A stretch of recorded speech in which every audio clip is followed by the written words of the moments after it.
Muito boa noite, obrigado pela simpatia e audiência. Em nome do interesse público, convidamos o Presidente da UNITA, Adalberto Costa Júnior, para a primeira grande entrevista após a sua vitória eleitoral obtida durante o 13º Congresso da UNITA. Foi o 5º conclave após a morte em combate do líder fundador Jana Savimbi.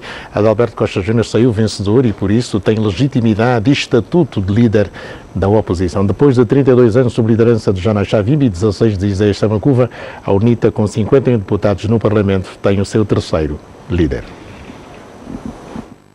Adalberto Costa Júnior nasceu aos 8 de maio de 1962 na localidade de Quinginge, província do Ambo. Casado e pai de 4 filhos, fez o pré-universitário na Escola Comercial e Industrial Fontes Pereira de Melo, no Porto, em Portugal, na opção de Eletrónica, e o ensino universitário no Instituto Superior de Engenharia do Porto, no curso de Eletrotécnica, e o curso de Ética Pública na Universidade Gregoriana de Roma. Estudou ainda Informática, Comunicação e Marketing Político e Jornalismo. Para além do português, fala inglês, italiano e francês.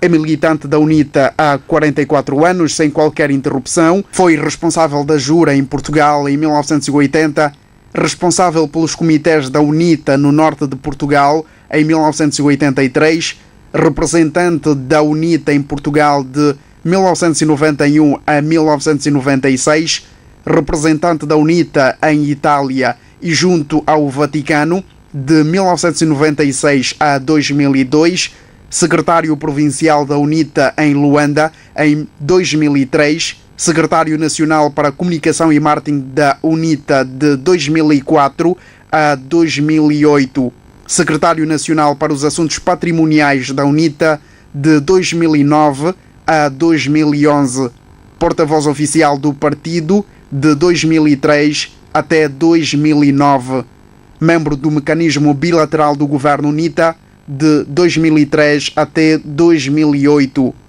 membro da Comissão Política e do Comitê Permanente da UNITA, vice-presidente do Grupo Parlamentar da UNITA de 2012 a 2015 e é presidente do Grupo Parlamentar da UNITA desde dezembro de 2015.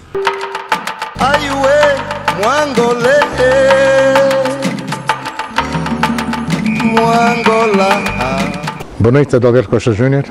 E agora? Muito boa noite, muito obrigado pelo convite, boa noite a todos os espectadores e angolanos que nos acompanham. E agora vamos ao trabalho. Quais são as suas expectativas agora como presidente eleito da UNITA? Bom, dizer que nós tivemos um congresso que foi preparado durante muitos meses.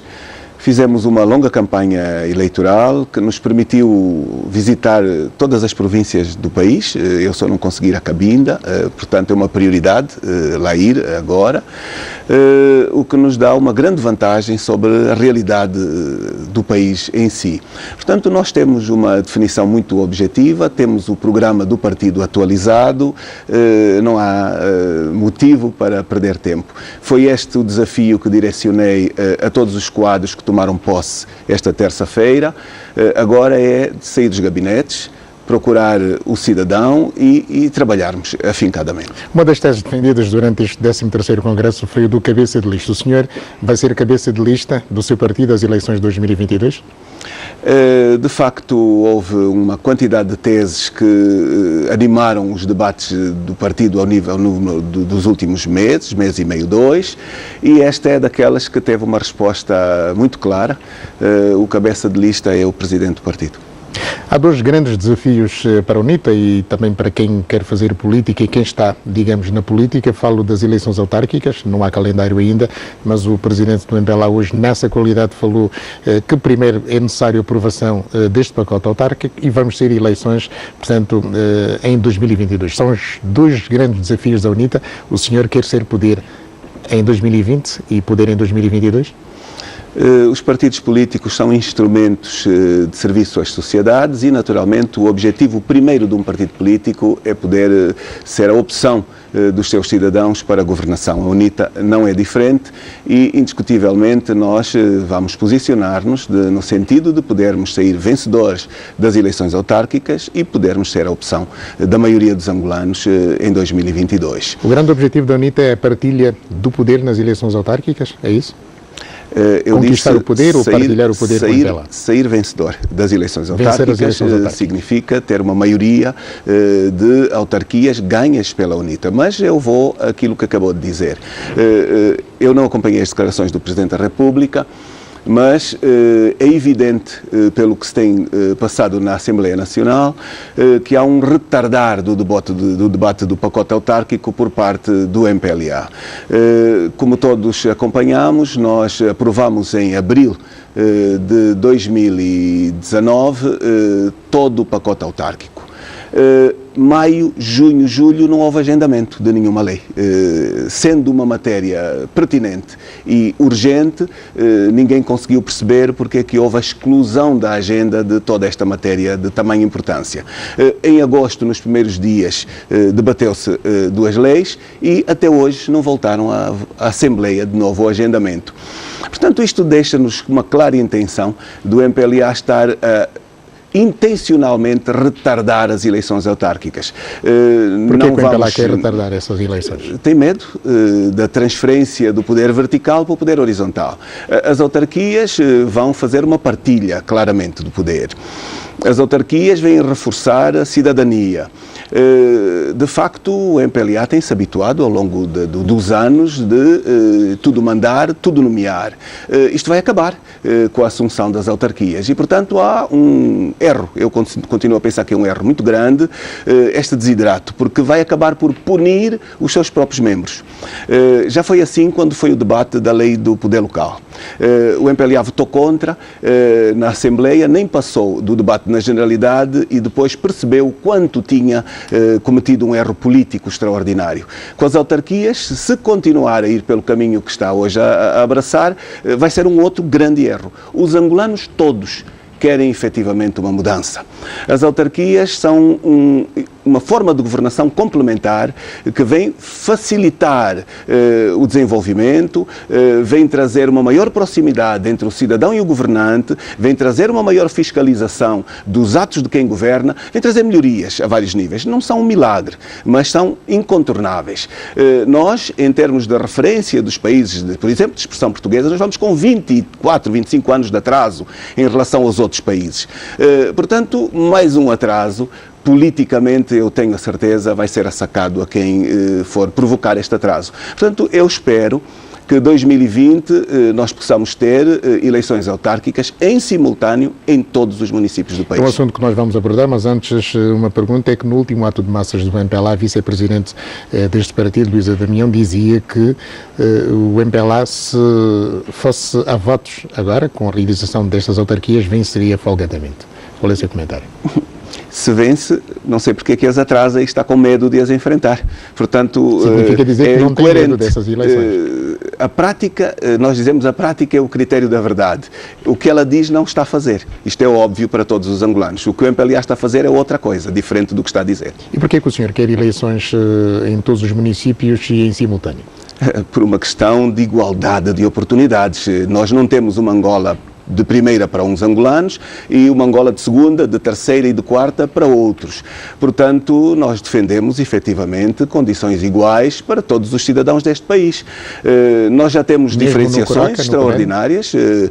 Não há hoje qualquer razão aceitável para incrementar ainda mais a diferenciação que existe entre o litoral e o interior, entre níveis de desenvolvimento diferenciado e, portanto, não há nenhum ganho para os angolanos em termos aqui carruagem de primeira classe para uns, carruagem de segunda e de terceira para outros. Mas olhando para a nossa realidade e objetivamente falando, não sei se viu ontem um estudo apresentado pelo INE, que apresentava o Coroca, no CUNEN, como o município com mais pobreza e pobreza extrema. 98 pessoas entre 100 são extremamente pobres. Lá também aceitaria fazer as eleições? quanto mais se retardar este abraço da institucionalização dos direitos iguais por todo o país e das autarquias, mais pobreza nós vamos incrementar. A Igreja Católica fez uma declaração corajosa exatamente nesta medida. Fazer autarquias diferenciadas em todo o país é incrementar a pobreza no país. Portanto, eu não digo mais nada. Olhando agora para aquilo que o Presidente João Lourenço, na qualidade de Presidente da República e titular do Poder Executivo, está a desenvolver, que opinião é que tem sobre a sua governação? Infelizmente, para os angolanos, houve um incremento da crise. De 2017 a 2019, todas estas medidas que vão sendo criadas não proporcionaram melhoria de vida a ninguém. Nós temos hoje uma desvalorização da moeda a níveis verdadeiramente impensáveis, nós temos uma série de problemas, nós temos as empresas a aumentarem as falências, nós temos o desemprego a aumentar, nós temos a pobreza a aumentar e, de facto, o balanço da governação não é positivo. Para quem tanto criou expectativas, e devo dizer que mesmo a nós, algumas expectativas foram criadas, porque no início foi prometido, inclusive no âmbito da comunicação social, algumas aberturas, alguma pluralidade, mas foi só de pouca dura. Nós estamos a sair agora do Congresso da UNITA. Mas o senhor chegou a dizer a dada altura que o Presidente João Lourenço tinha tomado medidas corajosas. Eu não. Eu fui daqueles que sempre disse que estive entre aqueles que fiquei com uma grande expectativa, mas infelizmente a expectativa ficou gorada em muito pouco tempo. E voltando a esta questão, por exemplo, a abertura que muito se pretende dizer que houve na comunicação social, nomeadamente daquela pública, a UNITA acaba de terminar o seu congresso e as transmissões permanentes que se fazem dos congressos do MPLA não obedeceram o mesmo tipo de práticas desta vez no congresso da UNITA e como das outras vezes. Mudou o quê? Não mudou nada em relação àquilo que era a prática do passado. Portanto, nós temos que abraçar efetivamente, desculpe, mas há um Ministro da Comunicação Social que faz gestão política partidária também, infelizmente fala e fala bem, recebe ordens do Presidente da República, a menos que aqui o seu jornalista me venha dizer que o Ministro não tem dependência direta do titular do Poder Executivo. Não acredito nisso. Os gestores têm autonomia para gerir as empresas. O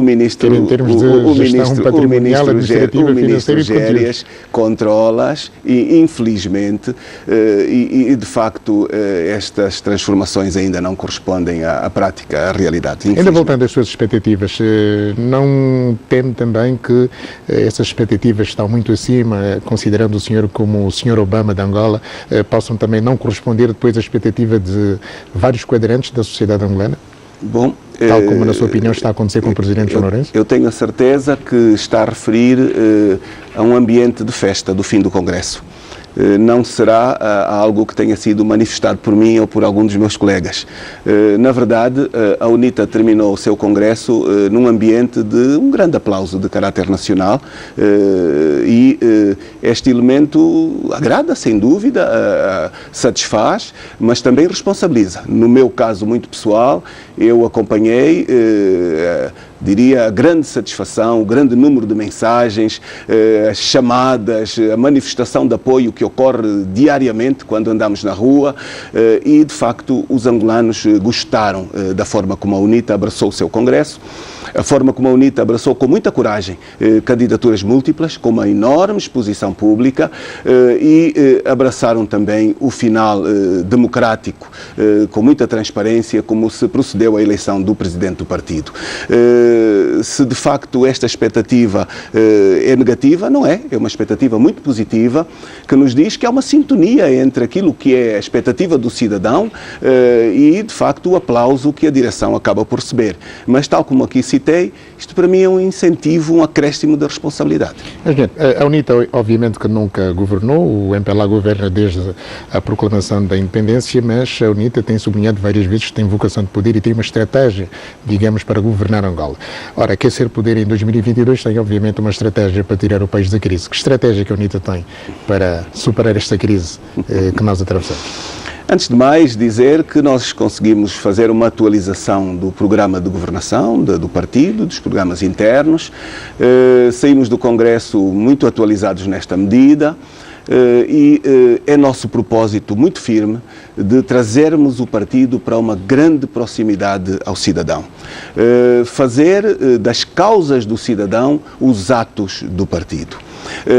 Este é um grande compromisso que nós temos, muito forte, e se nós conseguirmos, efetivamente, fazer com que o cidadão nos reconheça esta capacidade de liderarmos um movimento democrático para a alternância no país, nós vamos nos posicionar, certamente, em circunstâncias favoráveis para podermos atingir este desidrato de podermos chegar, seja às eleições autárquicas como as eleições nacionais, em circunstâncias vantajosas de podermos merecer a confiança política da maioria dos angolanos. Combate à corrupção faria diferente do que está a fazer o titular do Poder Executivo neste momento? Faria de certeza diferente. Começaria por onde? Disso não tenho nenhuma dúvida. Começaria por não fazer um combate à corrupção direcionado. Nós temos aqui um combate à corrupção que, para todos os angolanos, surge como um combate em que se perseguem uns e se protegem outros. Isto é claramente evidente. E, portanto, não é a melhor forma. Depois, o combate à corrupção, da forma como está a ser feito, apesar de muita publicidade, e uma política direcionada, é fácil de ver, há processos que são trazidos, mas depois não são julgados, há aqui uma série de atos que nós todos acompanhamos, há pessoas que vão aos tribunais, fazem algumas declarações, depois já não vão mais aparecendo, porque essas declarações apelam a circunstâncias de gestão dos processos eleitorais, enfim, há de facto aqui alguma gestão que surge não como um combate à corrupção em que as instituições assumem a defesa da justiça e do direito de forma universal e aplicam esta defesa de forma universal a quem prevaricou, de facto não é isto que está a acontecer no nosso país. Depois tem um outro elemento. Que benefícios houve, pois vários programas que o Governo tem abraçado, nomeadamente mesmo neste combate à corrupção, que benefícios houve de recuperação do património desviado, dos bens roubados, que benefícios houve para o Estado, para a reserva estratégica? Nós não conhecemos, de facto. Por mais que questionemos, e eu quero lhe dizer que eu estou a sair de uma posição em que fui líder parlamentar da UNITA, e é-nos limitada a fiscalização a todos os níveis, e mais alguns, acrescida até em relação ao passado, e o marketing é que melhorou. Aumentou muito este marketing, mas de facto o combate à corrupção não é feito da forma que eu gostaria de fazer. Governamental? Sem dúvida. Gasta-se muito dinheiro, dentro e fora, principalmente fora. O senhor jornalista certamente não me vai dizer que desconhece a contratação de empresas nos Estados Unidos e não só, pagas com milhões e milhões de dólares para fazer a assessoria e o marketing pró-governamental, mas de facto o grande benefício, o resultado do repatriamento de capitais é inexistente. Nós não conhecemos números, o que se partilha são valores que pertencem ao Fundo Soberano. Fundo Soberano é esse que está longe de estar aceite, que é legítima a sua utilização e o desvio do seu destino. Como sabe também, este é um outro elemento bastante discutível. É uma garantia sobre as gerações futuras, está a ser desviado para os PIM. E, portanto, tudo isto sem debate social, porque esta é uma outra questão. Os níveis de diálogo no seio da sociedade são baixos, porque, de facto, estas opções estratégicas não partiram de um debate social abrangente. Eu não creio que alguma vez, para além dos partidos, a sociedade tenha sido alguma vez questionada se estava de acordo com esta utilização, por exemplo, de fundos estratégicos de garantia de futuro para gerações vindouras, colocados ao serviço dos municípios. E aí, em contradição ao que se diz, afinal já se pode levar fundos a todos os municípios. Significa, há dinheiro para se levar a todos os municípios, mas já não há dinheiro para fazer eleições em todos os municípios. São estas contradições que de facto são visíveis para nós todos e que não trazem mais-valia e credibilidade à governação. O senhor, com 51 deputados no Parlamento, estará em condições de exercer uma forte oposição ao MPLA de João Lourenço? Nós temos exercido a oposição dentro dos limites máximos que temos podido fazer. Tomamos muita iniciativa, infelizmente uma parte da iniciativa fica nas gavetas da Assembleia. Eu falo nomeadamente das ajudas à governação representadas através da solicitação das comissões parlamentares de inquérito. A Comissão Parlamentar de Inquérito obesa, apesar de ser algo que já começou em 2013, 2014, se tivesse sido realizada e nós atualizamos este pedido ainda no início deste ano, está na gaveta da Assembleia. Comissão Parlamentar de Inquérito a Sonangol, está na gaveta da Assembleia. Comissão Parlamentar de Inquérito ao Fundo Soberano, não foi realizada. E, finalizando, a Comissão Parlamentar de Inquérito à Dívida Pública. Os orçamentos gerais do Estado, que nos têm surgido, vêm a crescer a importância, é um grito cada vez mais premente de que é preciso olharmos para a dívida pública e vermos que ela não é real e abordarmos essa mesma dívida pública. Como deve saber, a despesa pública só direcionada à dívida pública para o orçamento de 2020 é de 61%, é um escândalo. Como é que se pode construir o país? Como é que se pode fazer a recuperação da economia, a diversificação da economia, com estes elementos, com estes dados, continuando a recusar aquelas iniciativas que são de ajuda à governação que a oposição faz? Nós não estamos a pensar em trazer vantagens para a oposição, porque muita gente diz, não se deve só criticar, deve-se apontar alguns caminhos alternativos do bem fazer. Nós temos-no feito, mas não somos ouvidos. E estas CPIs, haja coragem da governação em realizá-las, haja coragem das instituições em acabarem com as limitações à fiscalização, à governação, porque o benefício será extraordinário para todos os angolanos. Esta é a sua agenda de governança pública? É a sua agenda de entre outras questões, mas estas são questões estratégicas de importância vital para todos os angolanos. Mas tem consciência que o MPLA tem maioria qualificada e vai ser difícil, obviamente, sair vencedor, mesmo tendo esta agenda pública. Bom, o cidadão angolano está cada vez mais a acompanhar a realidade política, está cada vez mais informado e nós estamos seguros de que o MPLA tem que também prestar alguma atenção aos riscos que corre, convencido de que as maiorias absolutas são aquelas que lhe dão a segurança para fazer o que bem lhe apetece, mas como consequência temos o país que temos e, portanto, nós pensamos que isto acarreta riscos, muitos riscos, e esperamos efetivamente que tipo de riscos, por exemplo? Tendo sistemas de avaliação das eleições transparentes e democráticos, o risco mais imediato é facultar uma alternância no poder político, claro. Acha que a alternância poderá chegar já em 2022? Mais facilmente se nós mexermos na Comissão Nacional Eleitoral. Com a formatação, o formato da atual Comissão Nacional Eleitoral, ela não é associada a facultar processos eleitorais transparentes, infelizmente. As instituições de check and balance que nós temos em Angola, todas elas têm uma maioria de representantes partidários do MPLA. E, ao terem esta maioria, a CNE também, elas invalidam a sua ação. E, portanto, nós temos que trabalhar muito com a sociedade, nós temos que nos aproximar o máximo possível do cidadão e partilhar com este cidadão estas realidades.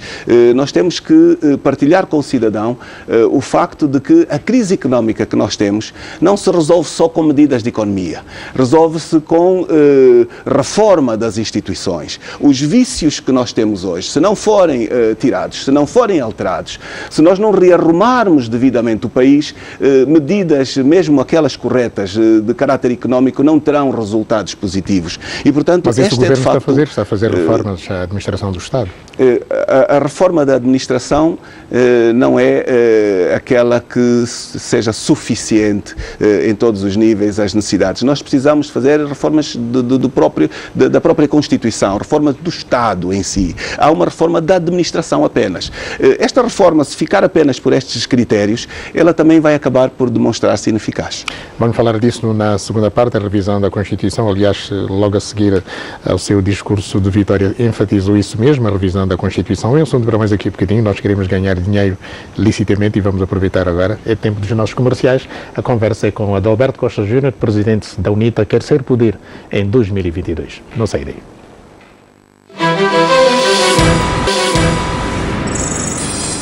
Renovamos aqui os nossos votos de muito boa noite. Obrigado pela sua audiência e simpatia. Cá estamos nós, a conversa com Adalberto Costa Júnior, o presidente eleito da UNITA. Venceu 4 adversários.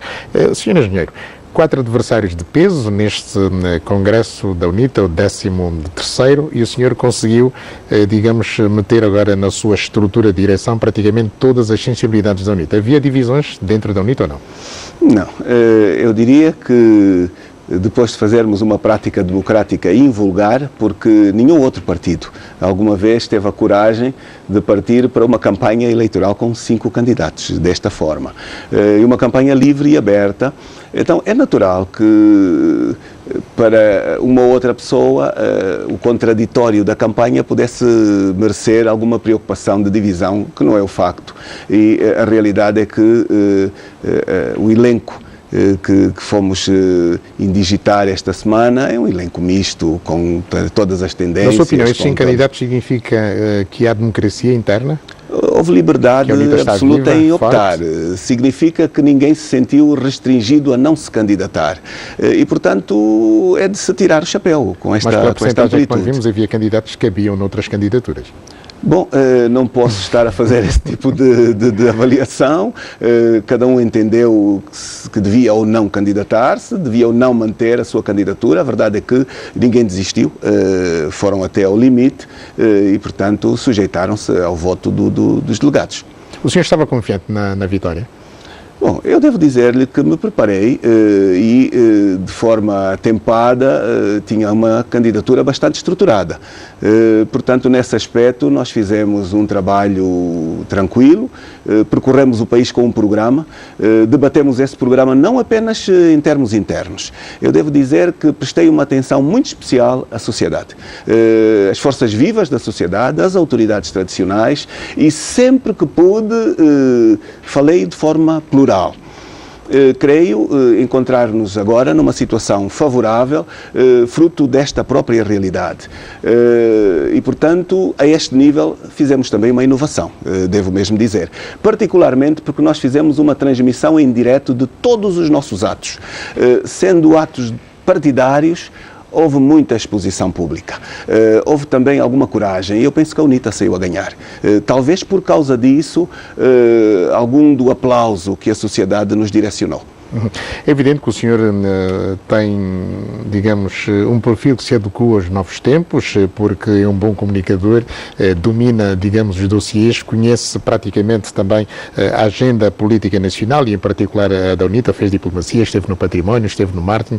Isto é suficiente para o senhor, digamos, poder dizer que é o candidato ideal da UNITA para poder ganhar João Lourenço em 2022, caso ele se candidate ou se recandidate? Nunca pensar que sabemos tudo e que temos o controle de tudo, de maneira alguma. Nós vamos continuar a investir muito, a trabalhar muito, a ir de encontro ao cidadão e, muito em particular, a olhar para os jovens. Eu não tenho dúvida nenhuma que a eleição de que fui alvo contou maioritariamente com o voto dos jovens.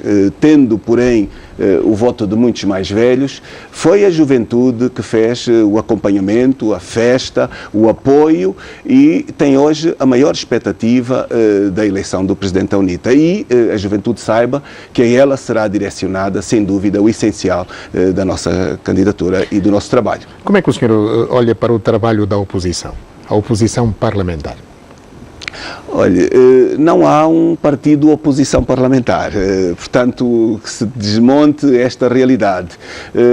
Não há também nenhum grupo oposição a este nível.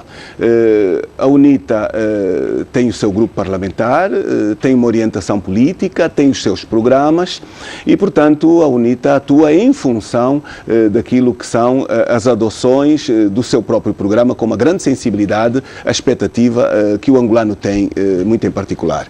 Agora, nós sempre que podemos procuramos consensos. E não é verdade que nós procuremos consensos com os partidos da oposição. Nós tomamos muita iniciativa direcionada ao próprio MPLA.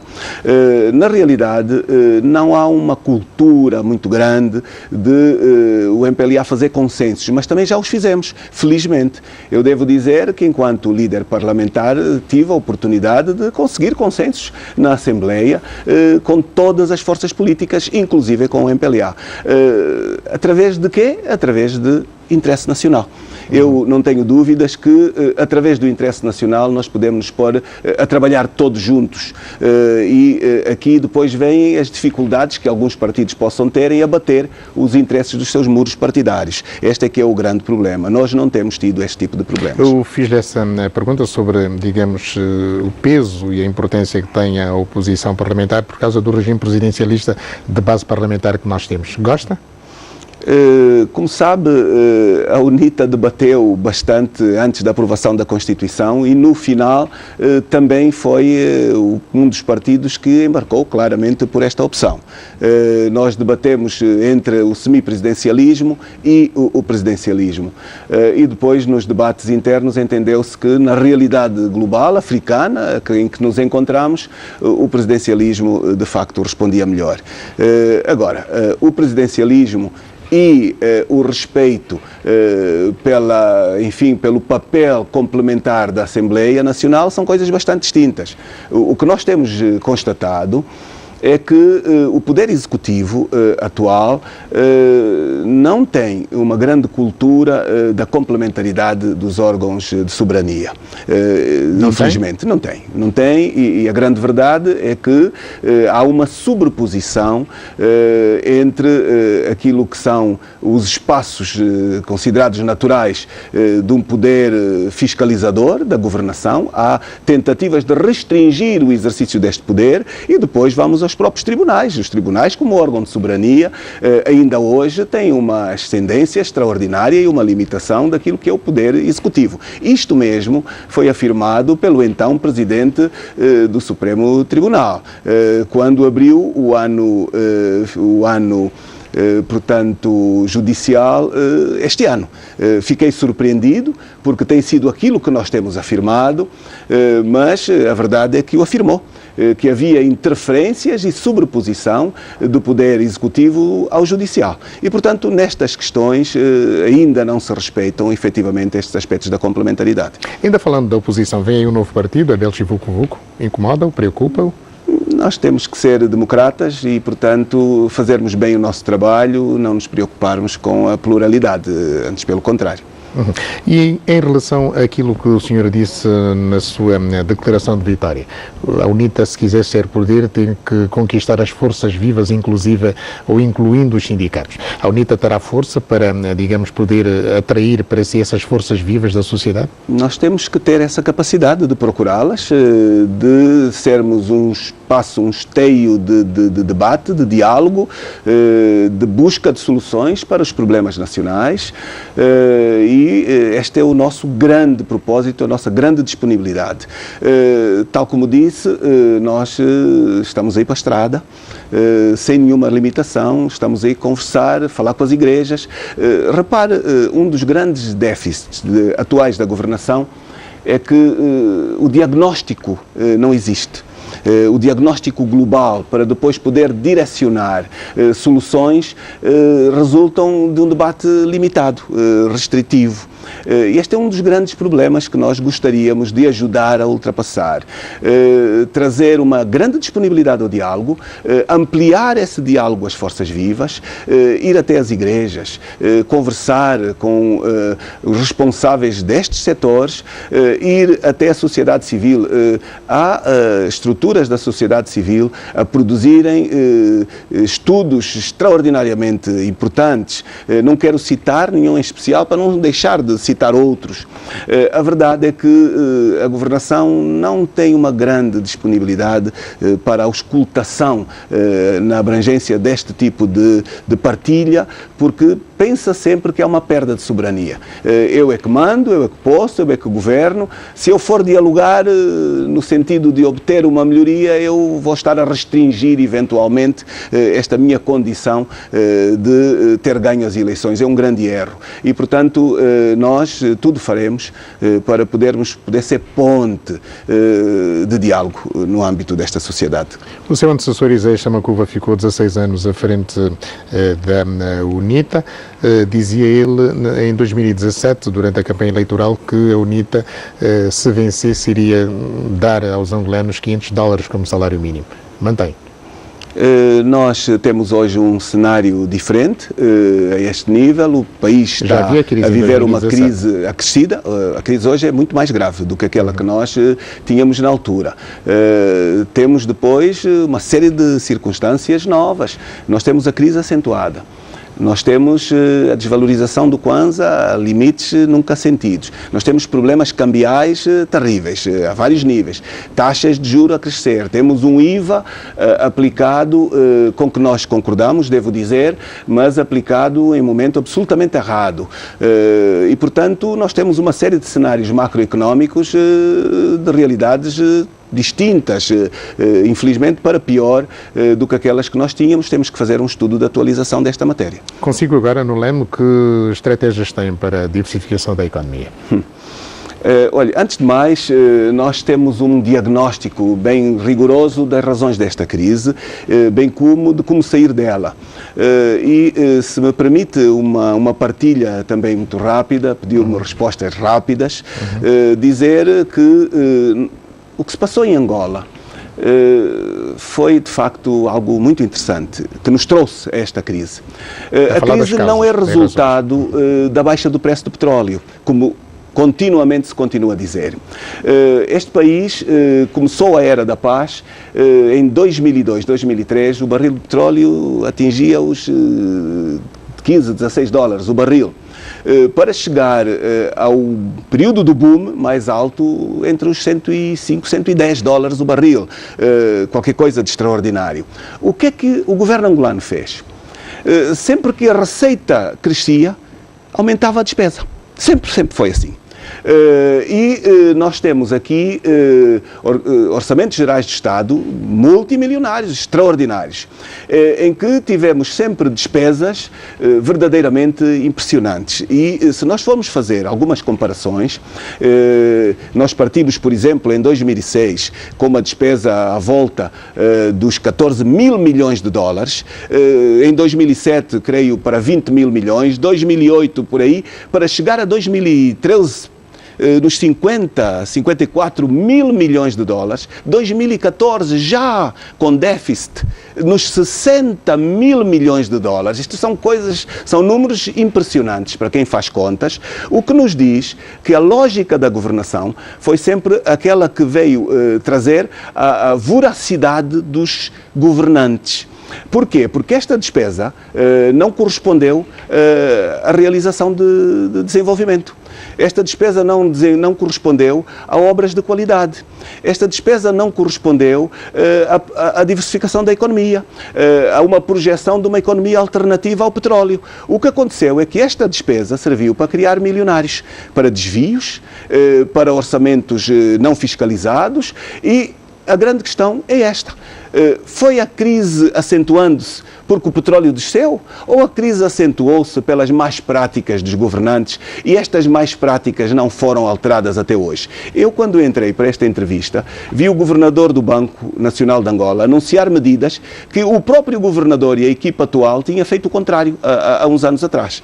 Portanto, há uns anos atrás, limitaram aquilo que hoje estão a adotar. Mas, identificadas as razões que a pergunta é esta. Há uma desorientação? O que é que se está a passar aqui? E, portanto, eu retomo a minha lógica. Fizemos as reformas políticas necessárias para podermos acomodar as reformas económicas, porque aquilo que se fez aqui apenas foi, efetivamente, ir de encontro à voracidade dos governantes. Se for, por exemplo, ao Orçamento Geral do Estado do ano passado e mesmo deste ano, continua a haver créditos à banca. E impede-se a banca de desempenhar a sua função. Qual é a função dos bancos? A função dos bancos é fazer uma ponte, uma mediação entre aquelas pessoas que têm mais-valias, que têm dinheiro, portanto, mas não têm as ideias ou a vontade de investir esse dinheiro, com aqueles que não têm dinheiro, mas têm projetos, têm ideias. E, portanto, a banca medeia estas duas realidades e cobra juros. Mas a banca angolana não faz isso. A banca angolana medeia as poupanças e as disponibilidades extraordinárias daqueles que têm muito dinheiro com o Estado. E vai, através desta negociação, buscar títulos que o Estado lhe confere e que lhe dão bonificações extraordinárias. Quem é que fica a perder aqui? fica a perder o empresariado angolano, fica a perder o jovem que está à procura do primeiro emprego, que até pode ter um bom projeto, fica a perder o cidadão em geral, porque não consegue ter acesso aos empréstimos bancários, porque têm juros absolutamente proibitivos, mas depois o Estado paga aos bancos créditos que vai buscar para financiar determinado tipo de projetos onde oferece créditos a 5%, a 6% e depois vai pagar a 20%. Isto é qualquer coisa de inacreditável. E a pergunta é assim, quem são os donos dos bancos no nosso país? Nunca pediu crédito também? Quem são? Se for lá, na sua maioria, as pessoas gerais não têm acesso a esta capacidade de os pagar. Porquê? Porque não têm capacidade financeira. Os juros são muito altos, são proibitivos, porque aqueles títulos conferem ganhos extraordinários. E eu volto à questão, quem são os donos dos bancos?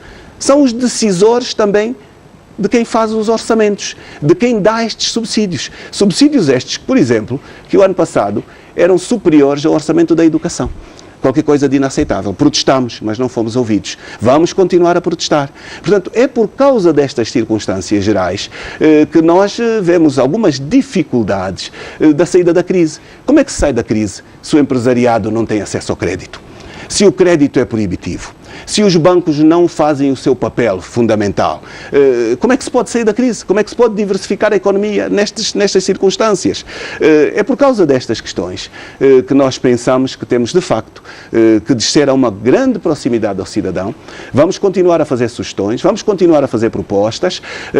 Temos muito boas propostas para sair da crise, mas em determinado momento o cidadão tem que reconhecer que é chegada a hora de fazer a alternância.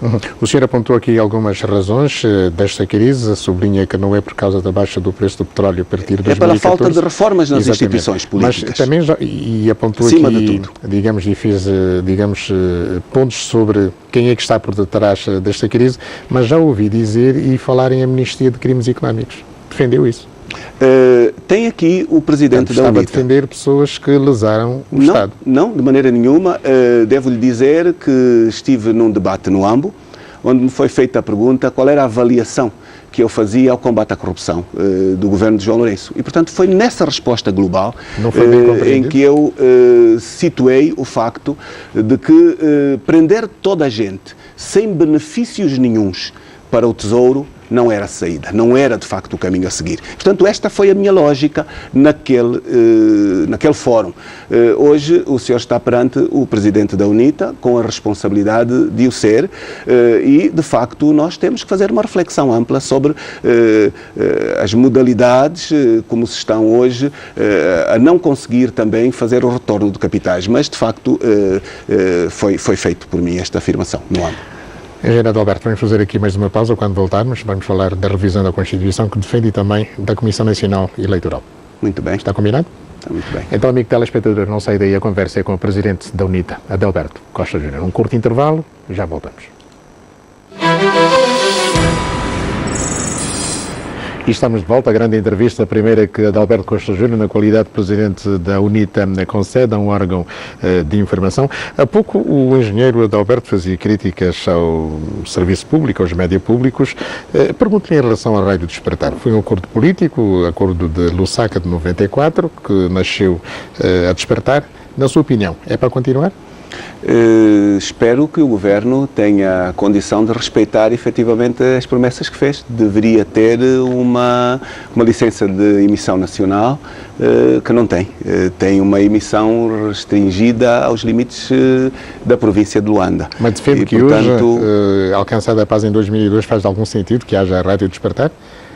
Tutelada pela UNITA, por um partido político? Ela não deve ser tutelada pelo partido político, de facto, de forma muito objetiva e, portanto, a esse nível é indiscutível, não deve ser o tipo de tutela. Ela deve ser disponível ao serviço público também, mas ela tem titularidade, ela tem proprietários e a titularidade dos proprietários não são partido. Sim, proprietários que são, digamos, membros da UNITA. Bem, podem ser, podem não ser. A liberdade de pertence aos partidos. A esse nível as leis não restringem. Como é que o senhor avalia o trabalho que é desenvolvido pela tutela da comunicação social e pela ERCA também, como entidade reguladora dos média em Angola? Bom, eu disse há pouco que a pluralidade na comunicação social é uma absoluta necessidade, porque desempenha um papel estratégico num país como o nosso, muito em particular quando a tradição oral é ainda uma daquelas que adquire muita força no âmbito das populações. Isto significa que ainda precisamos de ganhar aqui bastante. Eu dou-lhe até um pequeno exemplo, sem estar a querer puxar demasiado para nós, mas nós fizemos agora uma campanha eleitoral, enfim, durante os últimos 30 dias, e eu vi o diretor do Jornal de Angola ir à Rádio Nacional atirar-se contra um dos candidatos na liderança da UNITA. Isto é indicador objetivo e claro de que não estamos bem a este nível. Ainda por cima, com posicionamentos de vantagem, de limitação partidária, é qualquer coisa de errado. Mas falo na qualidade de opinion maker, portanto, ele é um formador de opinião. Ele não vai ganhar, acha que isto é normal numa rádio nacional. Foi isso que disse tenho gravações disso que lhe posso dar e aqui também para lhe dizer que provavelmente a ERCA não agiu quando deveria. Portanto, há ainda muitos desvios, ainda vínculos de âmbito partidário a motivar este tipo de intervenções e, portanto, foi só uma chamada de atenção, mas que foi verdadeira e real e não ocorreu uma vez, isto ocorreu até em 2 semanas seguidas. Portanto, como vê, ainda temos muito trabalho para fazer. E não foi a nível intermédio, foi a nível de chefias, o que diz-nos bem o quanto ainda o Estado é interpretado partidariamente, por conveniências, por apoios ou por contrariedades, sem que a pluralidade seja uma garantia. Tem-se investimentos grandes que se fazer aqui. Sr. Presidente, hoje não vivemos sem redes sociais, há quem fale em jornalismo cidadão, há quem diga que é um complemento, digamos, ao jornalismo tradicional, o que eu discordo, mas ainda assim não devemos ficar indiferentes a este debate, este combate que surge nas redes sociais. O senhor travou, digamos, por interpostas pessoas, um combate cerrado contra um dos conselheiros da ERCA, Carlos Alberto. É para continuar na ERCA? Eu não travei combate nenhum, portanto, penso que ignorei-o a esse nível. Agora, a UNITA tem responsabilidades claras e, portanto, a UNITA vai agir em conformidade com aquilo que é o interesse da pluralidade e de um espaço que lhe confere. Agir em conformidade significa o quê, Sr. Engenheiro? Significa que eu não trato estas questões nos debates públicos, trato-os dentro do partido, ouço as instituições. Nós fomos eleitos há uma semana, nós estamos numa semana em que estamos a dar posse aos órgãos todos. O Comitê Permanente da UNITA, que é por excelência o órgão executivo permanente de gestão do partido, a direção da UNITA tem uma tradição, tem um presidente, mas tem uma direção coletiva e, portanto, eu não vou vincular algumas medidas que não passem também por um órgão como este, porque tenho responsabilidades. E ao respeito, Constituição, por que quer a revisão da Constituição que foi promulgada em 2010? Desde a própria altura em que ela foi aprovada, mereceu um debate bastante forte ao nível da própria sociedade e não é novidade para ninguém o epíteto de que nós estávamos a ver aprovar uma Constituição atípica. O primeiro elemento que saltou à vista naquela altura foi algo que se roubou aos angolanos. Desde a Constituição de 2010, os angolanos deixaram de poder votar diretamente a eleição do Presidente da República. E, portanto, esta foi uma grande perda que aquela Constituição nos trouxe e que, cada dia que passa, nós temos os efeitos desta realidade. Por exemplo, eu, enquanto líder parlamentar... defende eleições separadas. Sem dúvida, porque nós temos hoje o Presidente da República eleito numa lista da Assembleia Nacional e nós dizemos a boleia da Assembleia Nacional. O cidadão angolano não elege diretamente o Presidente da República. Ao não eleger, ele também não está sujeito à fiscalização, porque ele não vai à Assembleia prestar contas. E, de facto, este é um dano extraordinário para o país. O Grupo Parlamentar da UNITA, em maio, viveu uma crise extraordinária dos combustíveis, como todos os angolanos acompanharam. E pediu um debate de urgência, onde chamou à Assembleia ministros relacionados com esta realidade para irem prestar contas desta situação. Estávamos num colapso com consequências amplas para o país. Entrou, mas não se realizou até hoje. Portanto, as capacidades fiscalizadoras e a condição de responsabilidade devida aos angolanos por intermédio da Assembleia não é respeitada pelo governante. E, portanto, isto decorre fundamentalmente de nós termos uma Constituição que diz que há um titular do Poder Executivo, que os ministros são seus auxiliares e que, portanto, estes não respondem fundamentalmente se ele não lhes autoriza. Portanto, é uma consequência da não eleição do Presidente da República. Esta é uma necessidade. Nós precisamos de fazer uma reforma também da lei eleitoral. Objetivamente, é outra das grandes necessidades. A Comissão Nacional Eleitoral precisa efetivamente de abraçar condição de conduzir processos eleitorais transparentes, absolutamente democráticos, que não temos tido. É uma permanente polémica, ano após ano eleitoral. Nós temos a Comissão Nacional Eleitoral com uma maioria dependente de instrutivos de caráter partidário. Portanto, nós, de facto, temos que parar e questionar-nos. Queremos, de facto, abraçar o Estado democrático plural ou não? Queremos continuar a restringir as liberdades ou queremos evoluir? Porque esta é a grande questão. Hoje, esta é uma problemática que não é desconhecida de nenhum angolano. Querer fazer, por exemplo, eleições autárquicas, onde é a CNE de Luanda, que determina o resultado da autarquia, é um escândalo tão grande, que fica aqui também um pedido de reflexão. Não incorramos em mais este nível de exposição. Soube que, em princípio, será agendada para os próximos dias o debate da lei eleitoral no âmbito autárquico. E divide-nos profundamente este tipo de realidades. Aqui para a Constituição, o artigo 221, portanto, a tutela administrativa, as autarquias locais estão sujeitas à tutela administrativa do Executivo. A tutela administrativa, que significa que as eleições deve ser o Executivo a formatá-las?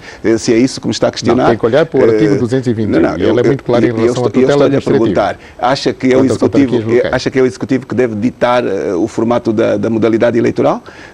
Por consequência disso? É por isso que era a revisão da Constituição? Não, nós queremos melhorar o ambiente democrático do país. Nós queremos claramente fazer a assunção de uma Angola que quer entrar no camboio do desenvolvimento e não ficar retardado. Devo lhe dizer até que, enquanto deputado, fiz parte do Fórum da SADC. O Fórum da SADC tem uma lei modelo eleitoral.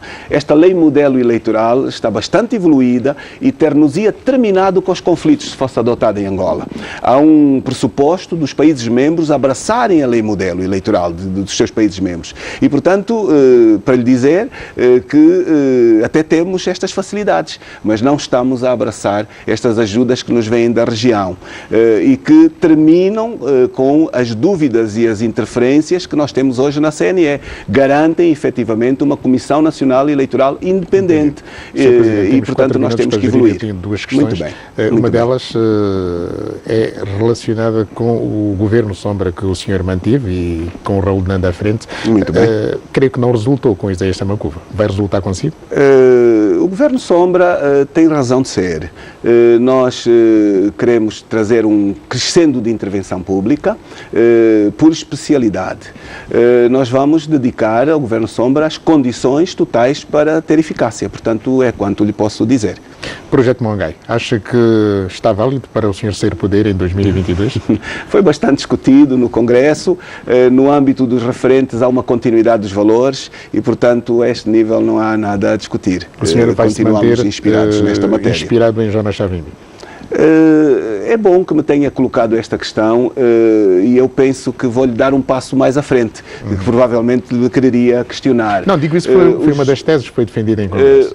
Os líderes históricos dos nossos partidos desempenharam um papel extraordinário no âmbito do combate ao colonialismo, trouxeram-nos a independência e Jonas Savimbi foi mais longe, foi também o líder que nos permitiu fazer a resistência à ocupação russo-cubana.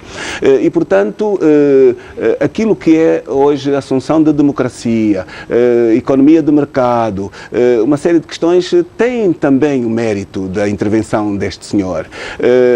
Portanto, hoje estamos a acompanhar alguns aspectos que a sociedade tem vindo a discutir, algumas publicações provavelmente têm esta pergunta para fazer, e eu estou-me a adiantar. Nós temos que herdar o contexto histórico, todo ele. O contexto histórico tem muitas vitórias e também tem elementos menos positivos.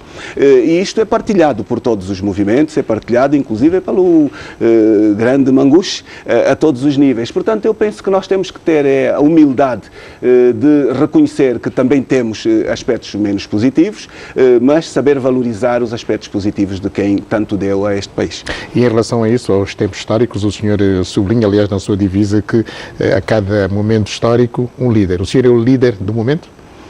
Eu penso que as lideranças têm posicionamentos particulares, específicos, e, portanto, a grande diferenciação que nós podemos ter também tem muito a ver com a personalidade e com o estilo de liderança que qualquer um de nós pode assumir. Certamente que o estilo de liderança de um Adalberto poderá ser diferente do estilo de liderança do Amílcar Xavier ou de outro qualquer angolano, apenas esta matéria. Da nossa parte, uma grande disponibilidade, toda a criatividade possível e, portanto, dizer, eu sei que está no fim, que nós gostaríamos de dedicar este mandato fundamentalmente a duas grandes áreas da nossa sociedade, a juventude e a mulher. A juventude, porque ela é maioritária, porque ela está carente... ainda na sua estrutura, na sua equipa? Não. A juventude não está minoritária. As mulheres? As mulheres têm, de facto, que aumentar. É um compromisso. O Congresso da UNITA adotou uma grande medida, trazer as mulheres até 50%. Vai ser, sem dúvida, um dos maiores desafios do meu mandato enquanto presidente do partido. A juventude urbana para o seu manifesto? A imagem dos últimos dias diz-me que sim. De facto, é com alguma satisfação que nós vemos uma grande procura da UNITA por parte de todas as localidades. Não é só no espaço urbano. O pós-congresso deu-nos, de facto, esta enorme satisfação de estarmos a receber muito cidadão que procura o partido, procura as instituições do partido, procura a intenção de ter cartão, e eu penso que nós temos que confirmar as expectativas que nos estão a ser direcionadas. E, portanto, se depender da dedicação e do trabalho, pois pode ter a certeza que nós vamos fazer o limite. Esta máquina que montou é para ganhar 2022 e 2020? Esta máquina que foi montada identificou, antes de mais, quadros competentes, quadros dedicados, quadros preparados e teve a preocupação de ter também uma representatividade de caráter nacional. O caráter da representatividade não foi o peso específico mais importante. O peso específico foi a qualidade dos quadros. A máquina do MPLA tem 44 anos. Pois nós estamos convencidos que só há democracia com alternância. Nenhum país do mundo pode assumir-se como uma democracia onde não houve alternância do poder político. E é chegada a hora de Angola entrar dentro do conjunto de países que digam somos países democráticos. Enquanto não fizermos uma alternância, nós não somos uma democracia. Esta é a garantia que deu aos militantes da UNITA que votaram em si? A garantia que eu dei foi o debate de um programa amplo, um programa por muitos pontos, um programa para o partido, um programa para o país, com compromissos muito bem definidos, com um debate ponto por ponto, que eu creio que os militantes aplaudiram, aprovaram e votaram em função de estarem de acordo com aquele programa que foi partilhado. Sr. Engenheiro Adalberto, muito gosto, foi um prazer. Muito obrigado. Aqui, espero que venha mais vezes responder as nossas perguntas de interesse público e espero que consiga atingir os seus objetivos. Eu faço votos que, de facto, nós possamos caminhar para uma Angola que consiga debelar a crise, mas que, tal como disse, para o fazer, as reformas económicas não bastam, precisa de reformar as instituições políticas, precisa de reformas políticas, porque foram as reformas políticas não feitas que permitiram que a crise fosse aceite e que os tribunais não atuassem e que as instituições não atuassem. E, portanto, esta é a nossa expectativa de poder ajudar, efetivamente, a termos uma Angola melhor, com mais dignidade para todos. Muito obrigado. Esta foi a conversa com o presidente da UNITA, na primeira pessoa, Adalberto Costa Júnior, na TV Zimbo. Boa noite, obrigado pela sua simpatia e audiência.